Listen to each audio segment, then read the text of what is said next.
Good evening, everybody. Thank you very much for joining this call. I think we're going to get going. By way of introduction, I'm Councillor Peter Mason, ordinarily the Cabinet Member for Housing, Planning and Transformation, but during the pandemic have been responsible for the coalition that we've called Ealing Together.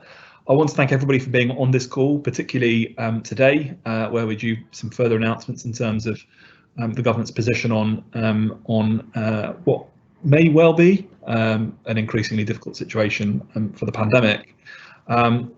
But we thought we wanted to continue to make sure that we had the space to be able to discuss and celebrate and talk through the excellent work that happened throughout the last lockdown and in the lead up to by a collection of volunteers who were magnificent and marvellous and in equal measure who really did move heaven and earth. And if you think about where we were at the beginning of that lockdown, and you think about the extent to which the community and neighbourhoods and streets and roads and families and friends came together to be able to be resilient in the face of what was in a very difficult situation, I think we can all be proud. Now, that work has happened through local community groups, existing and new, whether they were mutual aid or charities and faith-based organisations, many of whom are on this call, many of those for whom we've had the great pleasure of working with over the last few months.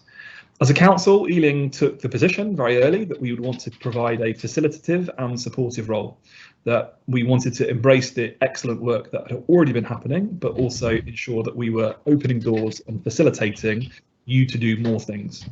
And from that experience, we also want to take away some learning and to be able to create some spaces in which we can have the discussions about how people can do more, how people can do more volunteering, how people can do more acts of loving kindness to support each other, potentially through a pandemic that is not going away anytime soon. So today we're going to be joined by some fantastic people who are going to share their experiences, and I'll introduce those in just a second. But just a few bits of housekeeping first and foremost. It's a Q&A, so we're going to have a bit of a conversation to start with in terms of learning from people's experiences. But what we're then going to do is open the floor to questions and answers from you. Some people have already submitted some questions in advance, but you should be able to, on the toolbar of your Teams, go into a question and answer function, and please do stick in a question there if you wish for it to be asked, and we'll certainly put it to the panel as we go through.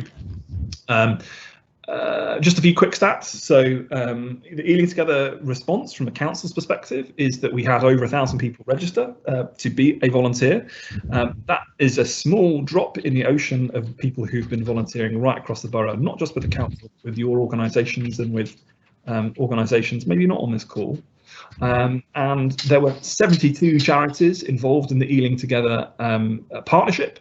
And 19 requests made through Ealing Together for, if you like, organisational support, meaning that we overall delivered around 14,000 food parcels, and that's just from Ealing alone, and other great work that's been done by organisations who we'll come to talk about slightly later.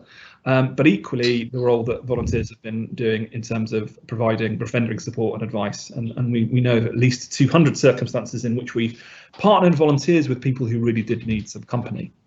And the Ealing Honours, the system that we've put together to thank those who've gone above and beyond the call of duty in their volunteering, so far received 411 nominations. And I'm sure there'll be some unsung heroes. But we want to make sure that we are saying thank you to everybody who has played their part through this crisis. So on the call today, we've got Holly Carroll from the Felix project, who is a volunteering manager, and we've got Mark Tate from the Grove community, who's the team leader there. And to start with, we're going to just have a bit of a discussion about their experiences of the lockdown, of the pandemic, and about what they were able to do in the experience of volunteering, and then, as I say, we'll go to Q&A. So, shall we start with Holly? Holly, hello, are you there? Yeah, I am. So, Holly, perhaps tell us a bit about the Felix project for those who don't know, and maybe walk us through some of the things that you've been doing during the pandemic. Okay, so the Felix project is a food redistribution charity that was set up back in 2016 by Jane and Justin Byrneshaw in memory of their son Felix. And yeah, back in March 2016, we started over in Park Royal. So that's where our roots are, and then over the years we moved up into working in North London and Central London, and we're looking to work in South and East London. So we have grown hugely. So before the pandemic, we were collecting food from suppliers, so food that otherwise would be thrown away. So supermarkets, farms, going directly to shops, hospitality, and taking all their food and then redistributing it to charities, schools and holiday programmes within London, and they would give it out to individuals who needed it. So that's what we were doing post-March, and then coronavirus hit and we got incredibly busy. So actually since March we have quadrupled the amount of food that we were giving out. So these numbers are quite big, but we used to give out about 50 tonnes of food across London, and we're now averaging about 250. So due to the number of people who needed food increasing, and also the amount of food that was actually available for us to collect, we worked in collaboration with two other food redistribution charities called Fair Share and City Harvest, and between us all we formed the London Food Alliance. So that's what we were talking about before, and we were delivering to all boroughs across London, and they were giving out those food parcels to individuals. So like a lot of charities, we saw a huge influx of applications for really willing, passionate people that wanted to do something in their local community. So for our operation based in Park Royal, for our West London one, we had over 300 applications for volunteers within the months of March and April, which was absolutely phenomenal. And the main problem that we faced was that we couldn't process all those amazing people that wanted to help. Due to social distancing, we had to reduce the number of shifts that we had available. So the problem that we faced was having all these people that wanted to help, but actually nothing to give them. So over the past couple of months, we've managed to, as lockdown has eased a bit, increase the number of shifts that we had available and start to process some of those volunteers and get them volunteering with us. So the main roles that we have our volunteers doing is driving our vans. So some of you might have seen our green Felix vans around the roads, and then we have an amazing team of volunteers helping out in the warehouse. So yeah, that's pretty much in a nutshell what the Felix project does. And for us, we are at a new norm where we are delivering a lot more food across London.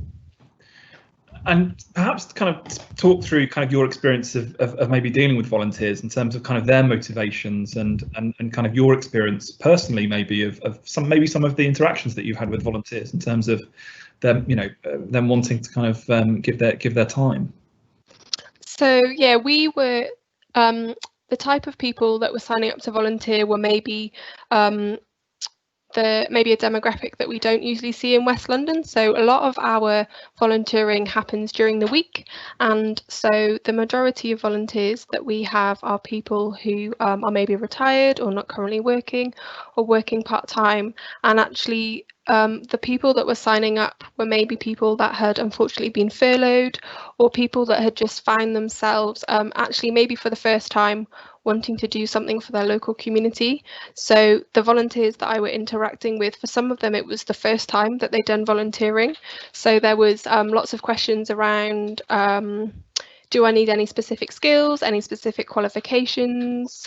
Can I fit it? How regular do I have to be if I sign up? Does that mean I'm committing to the same day every week? So yeah, a lot of the interactions I was having was starting people on their volunteer journey, really. And actually, for whatever reason, some people have had to stop volunteering because they've maybe come off furlough now and they're going back to their jobs. But actually, we've got a number of volunteers that have kind of picked up the volunteering bug, and they might have had to reduce the number of shifts that they're doing, but actually they still really want to be helping to support their local community. And I think that's what really appeals to volunteers that volunteer with us, is that the work is, you can see the impact and it's local. I mean, there's volunteers obviously that volunteer for national charities, but the fact that we are local and we work in volunteers' local community really means a lot to people, I think, and especially at this time. Now, Mark, we had the great experience of meeting, albeit socially distanced and wearing masks, not really able to see much of each other's faces, but on a visit that I did to Greenford Hall, kind of mid-pandemic, to see the incredible work that you were doing there with the Grove to pull together, if you like, an emergency food bank, and doing some great work delivering. Tell us how that came about. Tell us a bit about the Grove. Tell us a bit about who you're engaging with and who you were supporting, and the volunteers that were there with you. Sure. Well, good evening, everyone. Great to be with you. Yeah, my name is Mark, and I lead the work of the Grove community. Is primarily based on Gurnall Grove Council Estate, just in West Ealing, near Hanwell, opposite the Gurnall Leisure Centre. And we kind of exist there to bring about transformation for the residents in that estate. And so when, or as an example, if you like, pre-lockdown, we run like a weekly community lunch, we run a weekly kids club, run a club for the elderly, and various activities, as well as kind of social events. Then obviously when lockdown happened, things changed, and our approach to what we might do, meeting the needs, started to change. And so very early on, like lots of different community groups or just residents, we sent a postcard into everyone's home, into our estate, offering support in different ways. So we were able to offer shopping collection for those who were isolating, offer phone conversations for those who maybe were isolating but feeling quite lonely, quite vulnerable, and really just help in any way that people felt like they needed help. And especially at the beginning, it was really quite a scary time for some people, a shocking time, and so just trying to support people, especially in that kind of initial wave, that initial bump, if you like. And then as kind of time went on, and as we started to hear from more and more residents, we became quite aware that there was a real need for some food provision on our estate. And so we set up just a local food hub, food relief centre. We would give out, excuse me, food parcels to the residents in our estate. And that started off being just a fairly small, low-key operation of 60 to 70 residents that we would give food parcels to. But then we started to actually work with Ealing together and partner and upscale that project and move to Greenford Hall, where we would then make food parcels for 500 to 600 people and manage a much bigger team of up to 20 volunteers. And primarily we work on 2 days where we would get the food in, kind of package it up and make deliveries over those 2 days. And it was an amazing experience. Just to answer your question, Peter, about even personally, I think being in a place where you were locked down and in your home 24/7 was really hard, and I'm sure many of us can relate to how frustrating and just how hard that was. But to be able to be somewhere and actually help and make a difference, I just think for my own mental health was a really positive thing. It was a really good thing. But then was really blessed by many people, just like the lady who spoke before, contacting us saying they would love to help, and help in any way. And I think there was a real sense of people coming together, realizing that the country really was in need and that we were in a crisis, and people longing to help. And I think similarly, there was a certain amount of people that we could allow in the building, that we could rota, and we were kind of limited by those restrictions. But but we still kind of upscaled that volunteer through that relief centre, which really was quite an incredible experience. And a question for both of you, really, and I kind of want to ask you both directly. You both are involved in some incredible organisations, but that comes from a motivation. What motivates you personally to do the work that you do? But then also, in your experience, kind of what do you think the motivations of volunteers are? Perhaps volunteers kind of outside of COVID, but those who came forward during during the pandemic. Holly? What was the first part of that question again? Why do you do what you do? Tell us about your motivation. I do? Yeah. So I actually throughout my life have been a volunteer for various reasons. So in my high school, I was part of a project where we had a partner school in Uganda. So I was helping to do fundraisers for those and went off. And then as part of my university, actually, I then was part of a project that was teaching English to parents of a local school. And I would say, particularly when my university work got on top of me, volunteering was just a place to escape to. So for me, it has always been in my blood, really. So I think once I'd done my degree and I wanted to do something to get a job, I almost wanted to spread the joy of volunteering, and I wanted to enable other people to see what it was like to be a volunteer, but also to support them, because I know for a lot of people, I think there's sometimes a stereotype of what a volunteer looks like. And yeah, just to really show people that there's lots of different volunteering out there, and it can fit around your other commitments, really. And I know we've been talking about our volunteer heroes, and there are people that dedicate their life to volunteering, but also it can be an hour a week, it can be an afternoon a month, and you can still really make a difference. And I think sometimes we don't talk about the benefits to the individual of volunteering, and I know that some of our volunteers have been in very high pressure jobs, or still are, and actually they often describe volunteering as an escape. And I think some people that maybe feel they work in jobs that are maybe not doing good for the world, it's their little bit of kind of doing something good for their local community, really. And Mark, I think you might have a different story to tell, but equally as inspiring. I mean, talk to us your motivations, and let's say that a significant thing that does motivate people to want to volunteer in a place as diverse as Ealing is actually the fact that they belong to faith communities, and that's something that we can definitely understand and embrace and celebrate. So, what makes you want to volunteer, and what makes you want to help others to volunteer, and what do you think their motivations are? Sure. Okay. Well, yeah, I think for the first part of that question, I'm a Christian. That's a really big part of whom I am. And so, yeah, the faith that I have really impacts the way that I live. And so a big part of Christianity, like many other faiths, is really caring and serving and loving your community and the neighbors that are around you.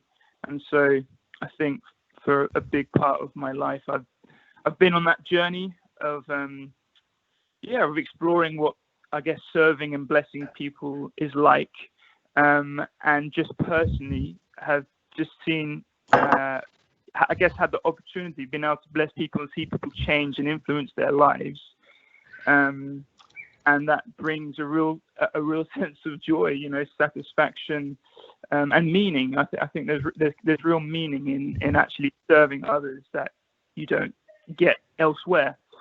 So I really am quite passionate about that, but I think it's the same answer. I think about the new volunteers that I met, like the pride that they got from feeling like, I guess they were making a difference, they were bringing about change in some sort of way, they were making effect, either in the system or just making an effect to someone's life that day. And it could even be as simply as when they make that drop off, and they might see that person at the door, and they get to have a 2-minute conversation or a 5-minute conversation, just to encourage that person, just to let them know there is someone there who's around, who cares, or who can help.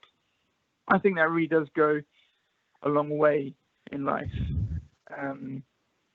I think it's exciting, and it's great to see that kind of be awoken in people who volunteer for the first time, as they kind of set out to experience that new experience. Does that make sense? I think it makes perfect sense, Mark, and I think I reflect on all of the organisations who've been involved in the Ealing Together response and who've done some fantastic work kind of under their own steam. So many of those organisations were faith-based organisations, but there are also plenty of organisations that weren't faith-based.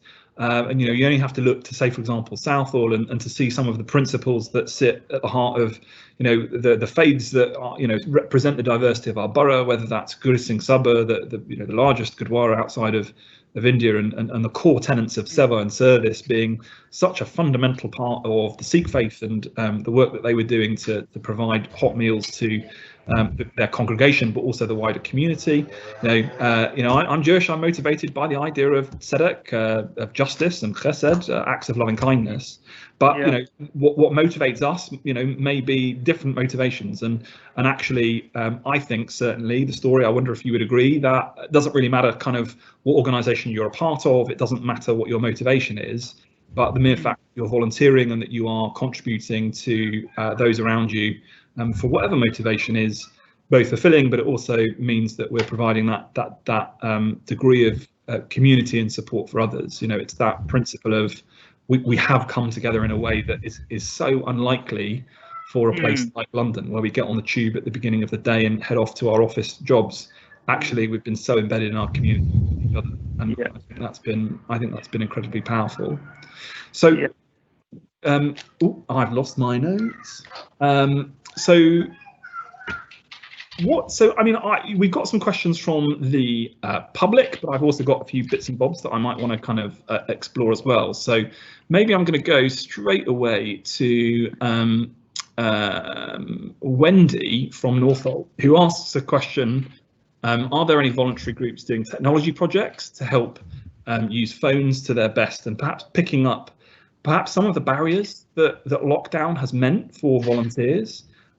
Certainly people have been volunteering in places in which we've been running food banks, and you've been running food banks, but have there been flexible ways for people to volunteer through COVID, and do you think that there'll be more going forward? So Mark, maybe talk about, befriending. How's that worked? Has that been virtual? Yeah, so I think when we first set out those postcards, we soon got a list of people who just really wanted to chat, and they wanted to be befriended, and we had a list of people who we would kind of delegate out to different volunteers, and they would commit to calling them once a week for a minimum of half an hour, if that person wanted half an hour, because for some people half an hour might be actually quite a lot, but for a lot of people half an hour flies by. That obviously meant that the volunteer could do that from their home, as long as they were happy to use their number, or they could use, I guess, caller ID if they really wanted. Most people just would use their own personal phone from where they were, and they could have that half an hour time in their week. So not only could they do it from their home, maybe they would be isolating themselves, or didn't want to go out just to be safe, but also it was half an hour. It wasn't like a full day of volunteering or 2-3 hours of volunteering. And then I think that's, to answer that part of the question, that's kind of where we saw that happening. And Holly, have you got any reflections on kind of the diversity of volunteering opportunities that might not? Yeah.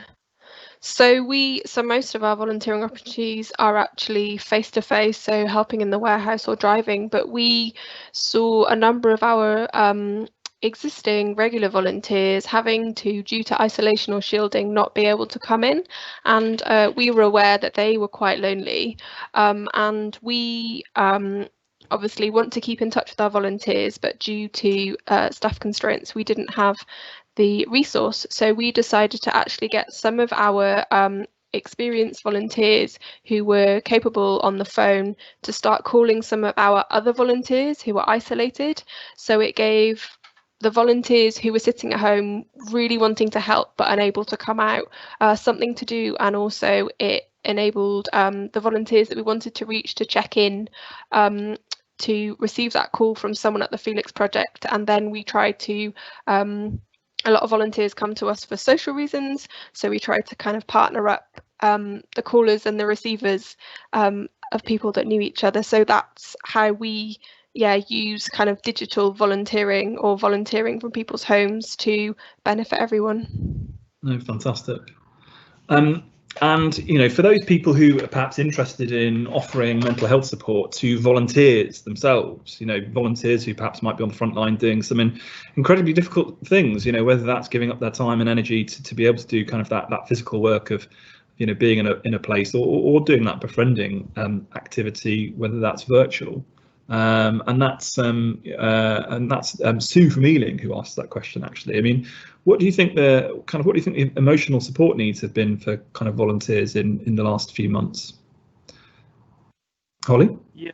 Go on, Holly. Go for it. Oh no, I was just gonna say we've definitely kind of retrospectively realised that we had a very small pool of our heroes. So our volunteers that wanted to, if they could, they would step up, and they almost kind of got burnt out after a couple of months. And because of the way that our shifts work, people can sign up for as many as they want. So we were very aware that some of our volunteers were physically and maybe mentally needing that additional support. So it is probably something that we would have liked to have offered our volunteers, and especially if the next few months are going to be a repeat or similar to what we experienced earlier in the year. It's something that we would want to prioritise for volunteers to make sure that they'll be looking after themselves. Mark, how about you? Yeah, I think we probably know nationally that there's been a real increase in mental health issues in the nation and probably around the world.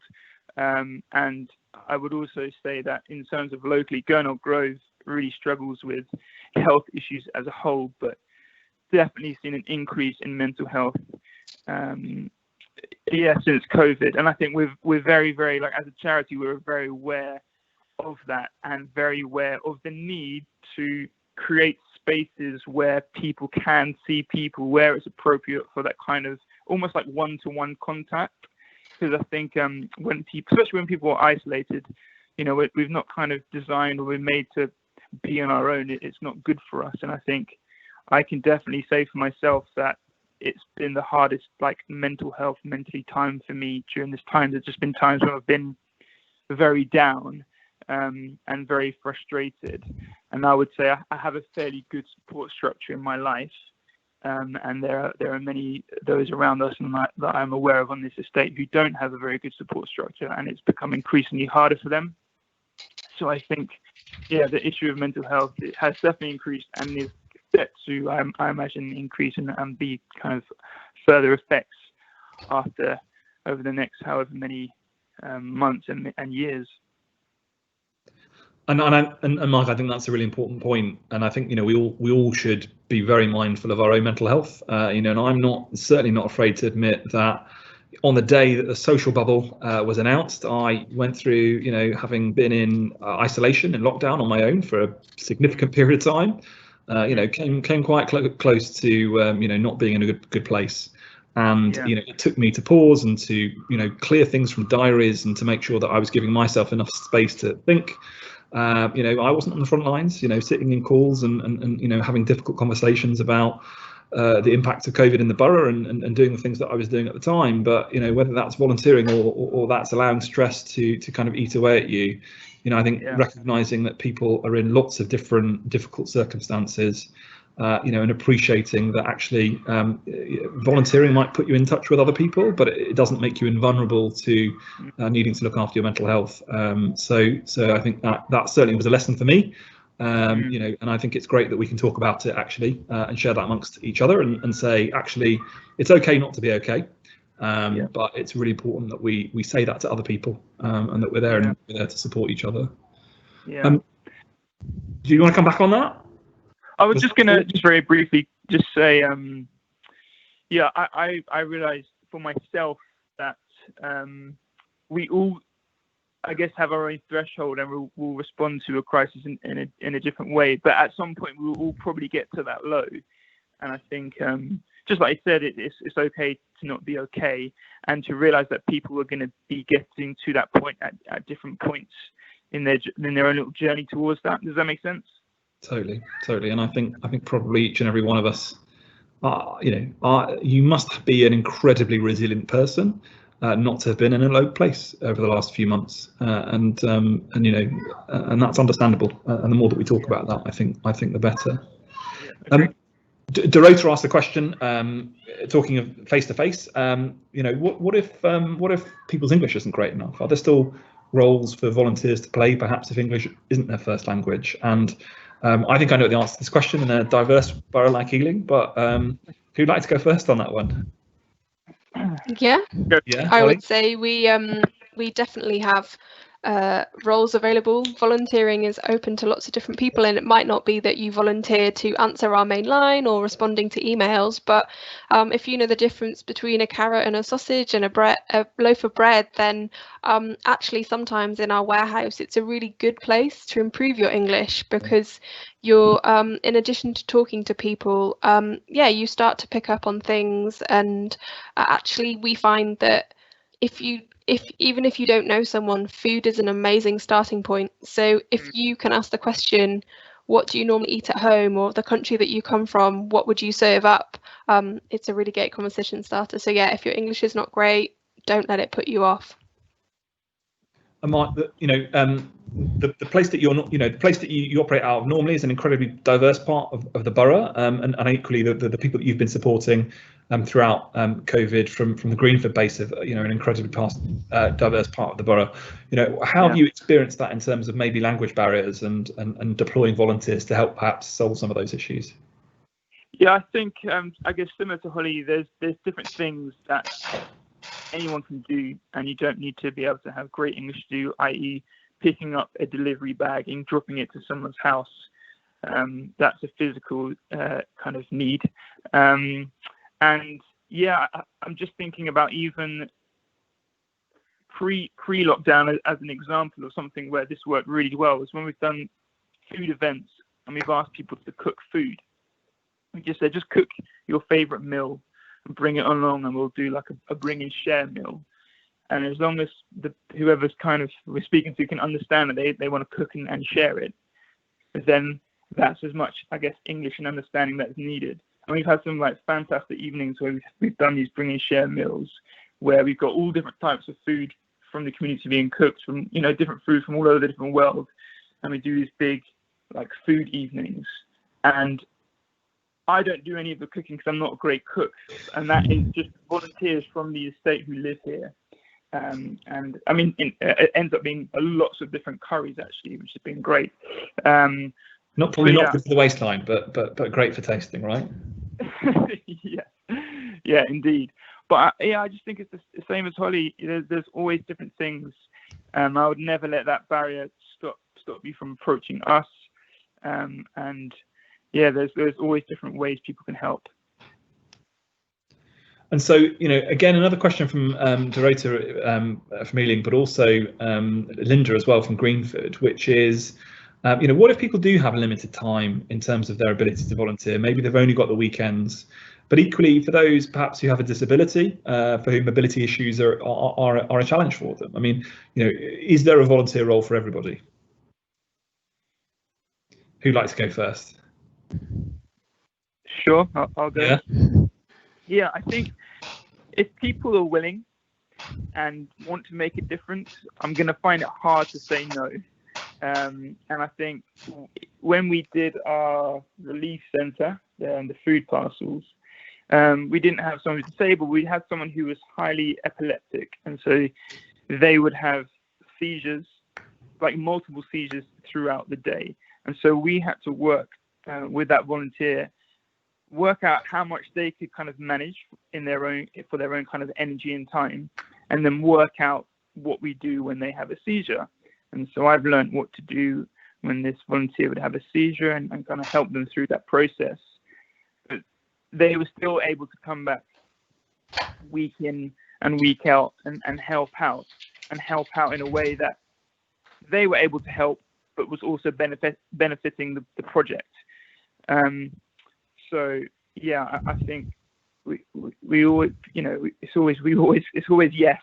I think if there's like something, I guess, practical or tangible that the person can do, then there won't be any barrier. And it's the same as the time, like I said, the example of the phone call, that half an hour phone call once a week, doesn't take up loads of time, but makes a huge difference to someone's life. Holly? Yeah, I would agree. There's always a role, and actually the best thing for people, maybe if they feel as though they don't potentially fit into the role description or the person description that is put in a role, is just to get in touch with the charity. I love nothing better than when a volunteer or someone gets in touch and says, oh, I've got this idea, I can help you with this. And actually, as long as it might not be me that you're helping, it might be another staff member, but I would say across all charities, staff members always need people to help them. And actually sometimes a volunteer will be an expert in something that none of our staff team has. So yeah, I would say if in doubt, just ask, and almost suggest what you might want to help with, and let people know how you want to help and how much time you have, and I'm sure there'd be something that you could help most charities with.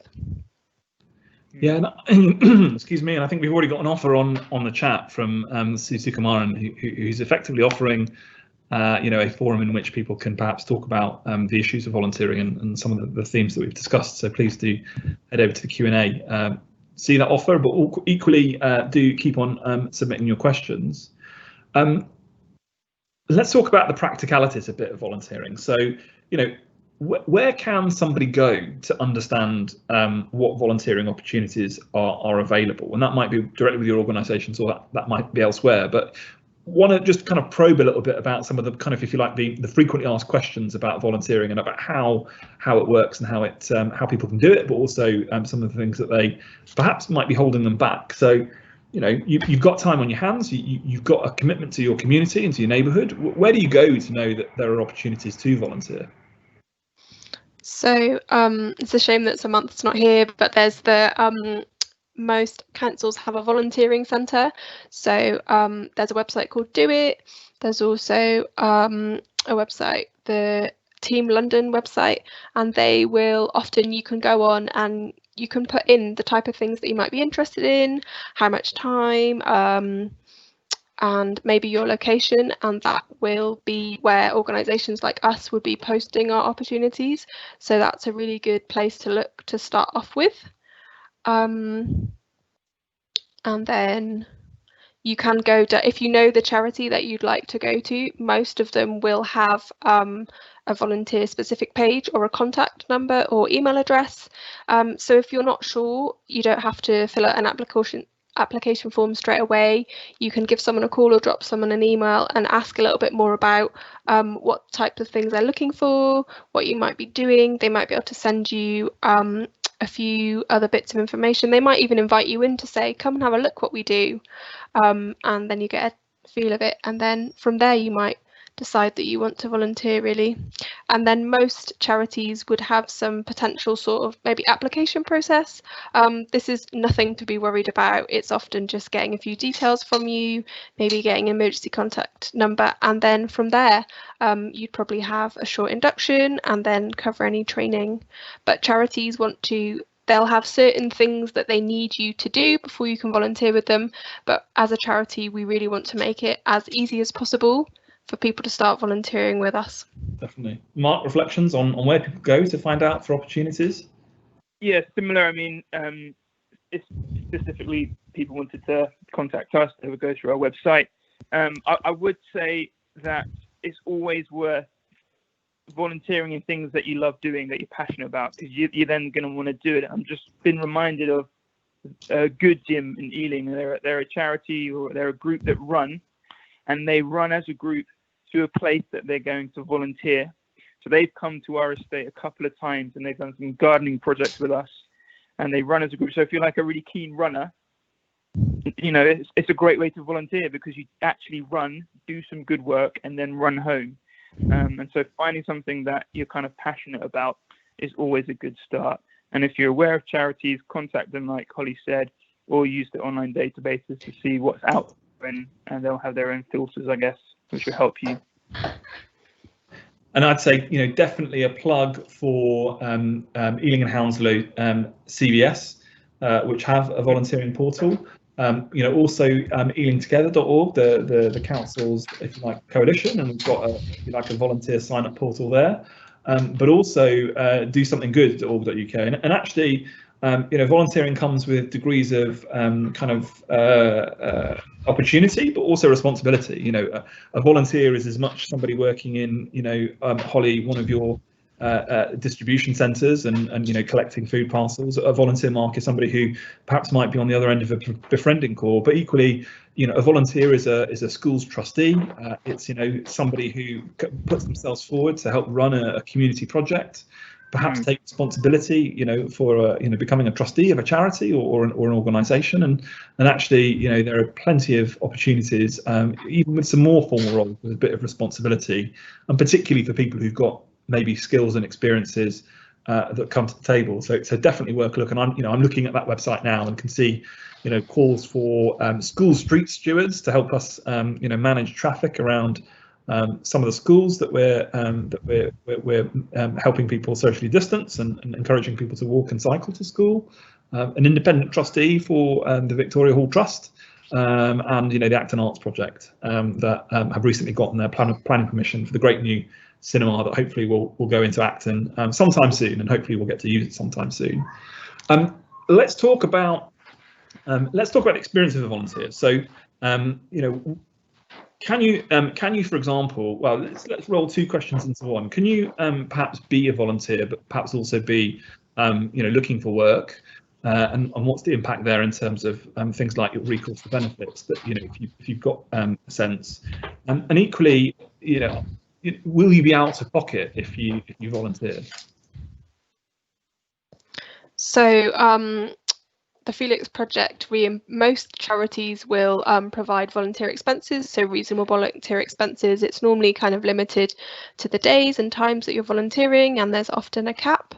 But yeah, on the whole, charities don't want you to be out of pocket when you volunteer with us. So most charities will have an expenses policy that will outline what you can and can't claim for, and on the whole, you can be reimbursed quite swiftly. So yeah, charities don't tend to want you to be out of pocket for too long. Mark, how about you? Yeah, it would be the same for us. Can you remember the second part of the questions? So the kind of the first part was, what about people perhaps who aren't currently in work? Perhaps they might be on benefits. Is there an impact in terms of people's ability to volunteer if they're have recourse to benefits at the moment? But equally, would you be out of pocket from your experience as a volunteer, and what support networks are in place? Is it the same for other volunteering organisations as Holly set out? Yeah, I think you can definitely volunteer whether you're working or whether you're not working, and it won't affect. It shouldn't affect you being out of pocket. Definitely. I think it's just the same. It's the same answer as Holly, really, and I think it doesn't stop your chances. Say if you're not working, it doesn't stop your kind of chances of getting a job, and when you're going to the job centre, you can still be volunteering a certain amount of hours. I'm not sure what the amount is, but I believe there's a certain amount of hours that you can kind of be volunteering and be applying for jobs. But yeah, you should never be out of pocket when you work with a charity or when you volunteer, for a charity. Yeah, Mark, you're spot on. So definitely the advice would always be if you're volunteering for a significant number of hours in the week, then it's always best to talk to the job centre and make sure that you're talking to your advisor about what you're doing. But there's nothing to stop you from volunteering if you're also in the situation of looking for an employment. And maybe are there benefits? Are there benefits from volunteering in the context of for example, gaining skills and experiences? Is there, Mark? Sorry, I'm just quite passionate about that, so I was jumping in. Go for it. I just think of primarily the volunteers that we're passionate about working with are guys from our estate. And we want to be a charity that works with and not for the residents of this estate. And so we're really passionate that we will build up local leaders to equip them, help them reach their potential. And a great way of doing that for them is by volunteering. So and hopefully identifying new skills that they can get as they volunteer. And within doing that, they start to get different confidence in what they can achieve, confidence in new skills.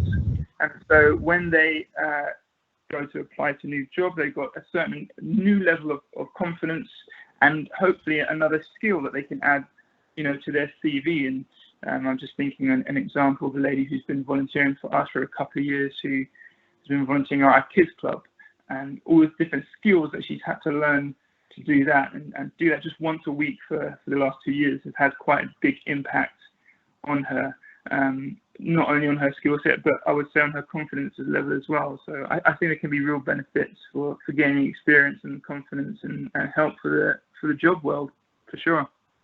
Holly, similar experiences? Yeah, I would say we often have volunteers or people coming to us that are maybe wanting to change careers or wanting to get into a job, but they need the experience, and they need the experience to get the job, so they can't get the paid experience, so they do it voluntary.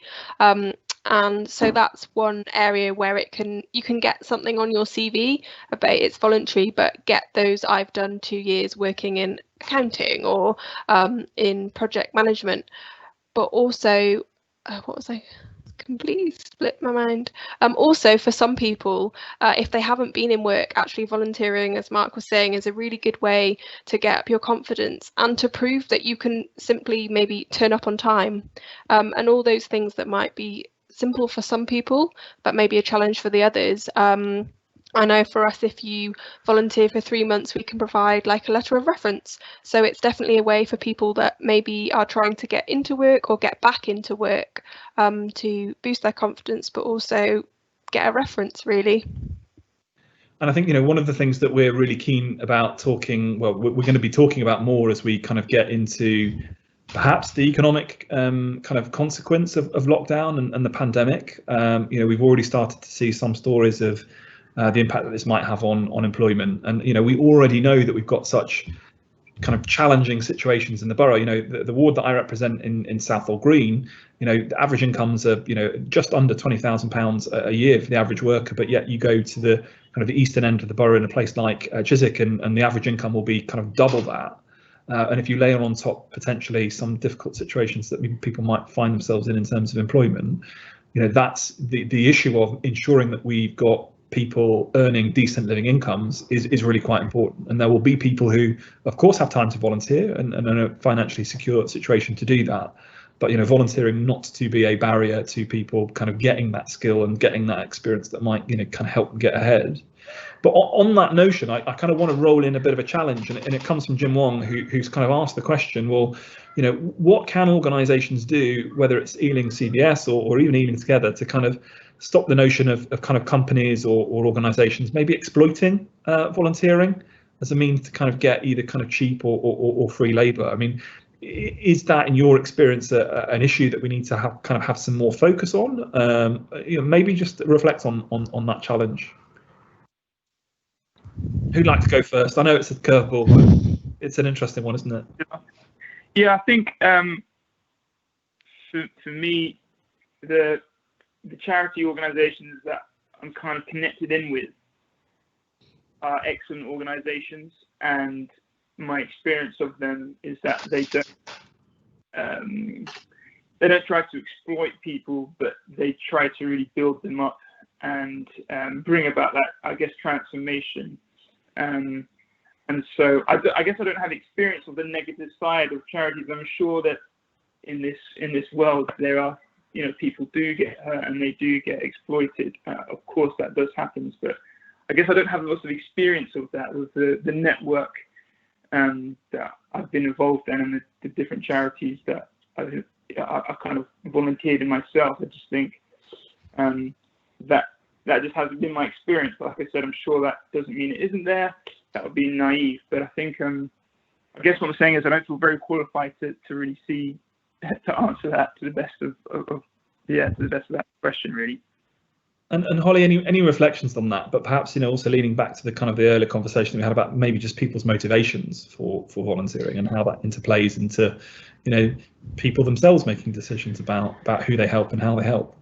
Yeah, so again, like Mark, I don't have any kind of personal experience, but I do know that kind of charities that really respect and understand and look after their volunteers, I've heard that if a role is is a volunteer role that's being done kind of 3 days a week or 5 days a week, and actually if that volunteer isn't in, the charity really struggles, then maybe that's where the charity needs to really think about, should it really be a paid role? And obviously that really depends on the financial situation of the charity, but I think it's kind of the staff in the charity to regularly reflect on the roles, paid and voluntary, and see if there needs to be any voluntary roles turn into paid roles or have more paid staff, really.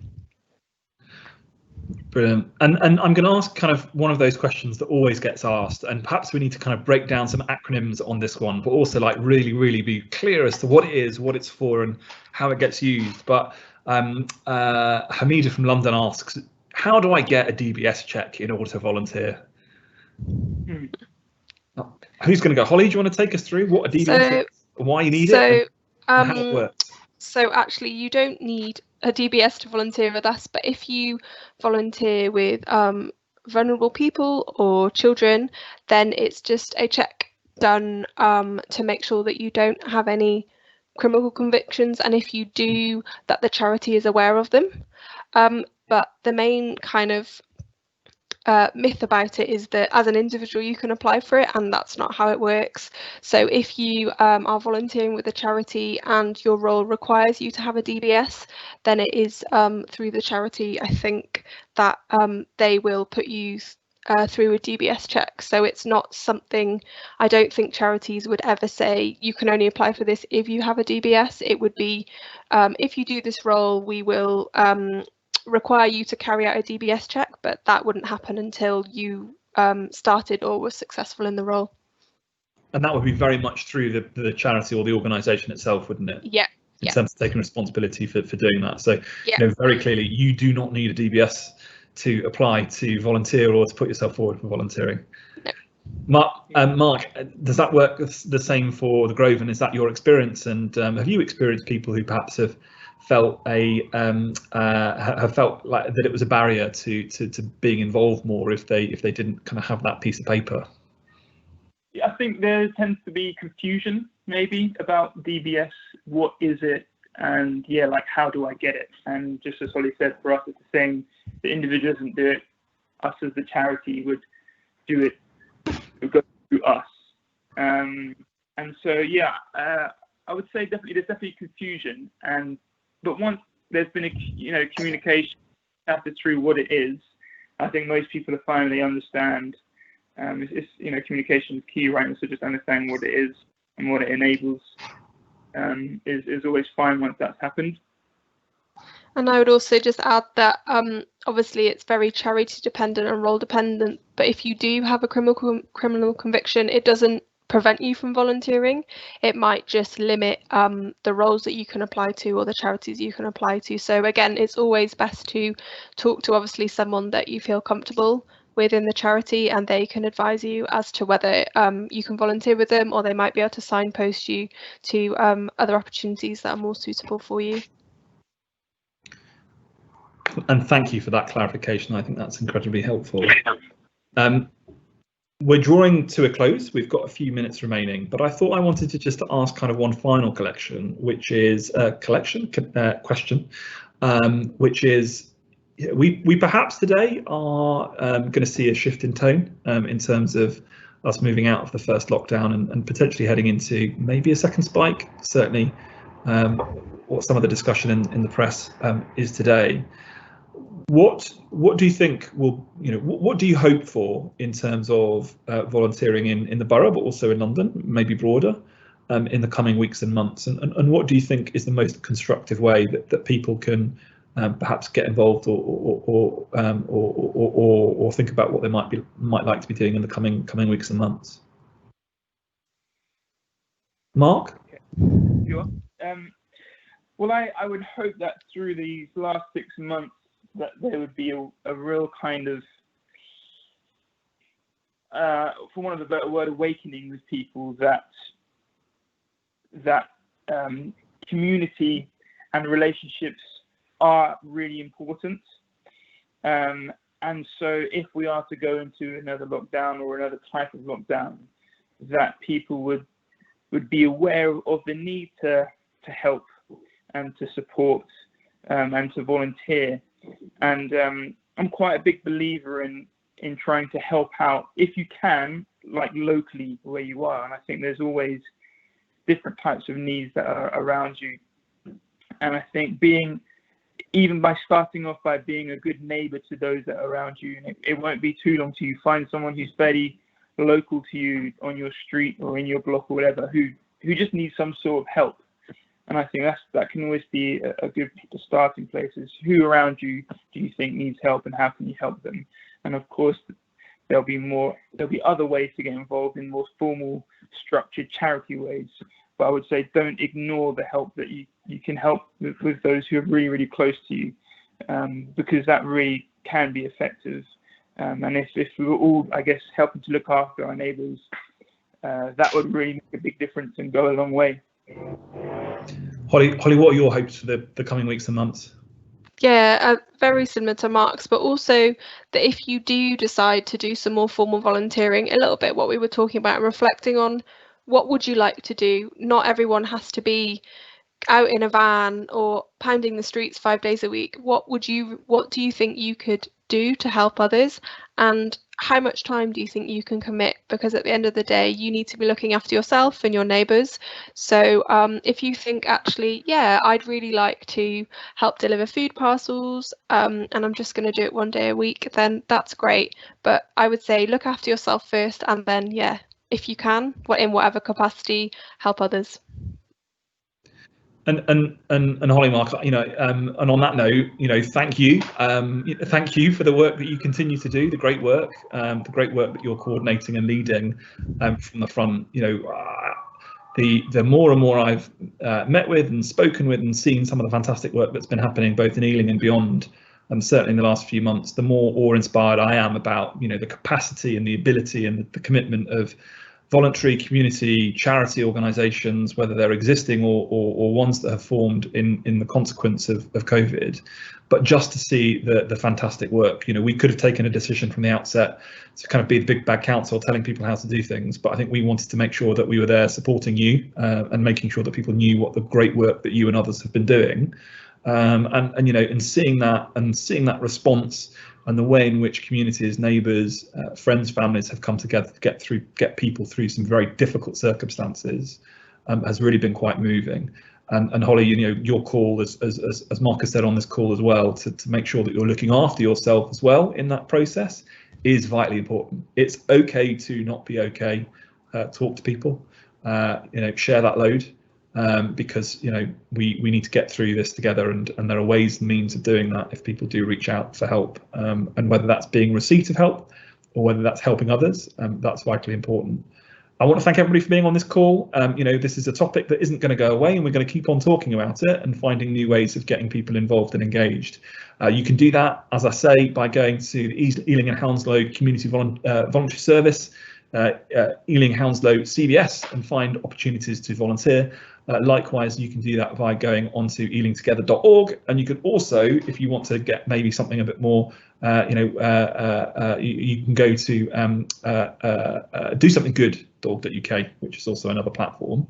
And if you want to spend some time helping people by befriending, whether that's helping somebody do food and grocery deliveries, whether that's sport and leisure volunteers like the Good Gym, becoming a school governor, helping kind of keep an eye out for crime and antisocial behaviour, or helping the community, facilitating events or activities.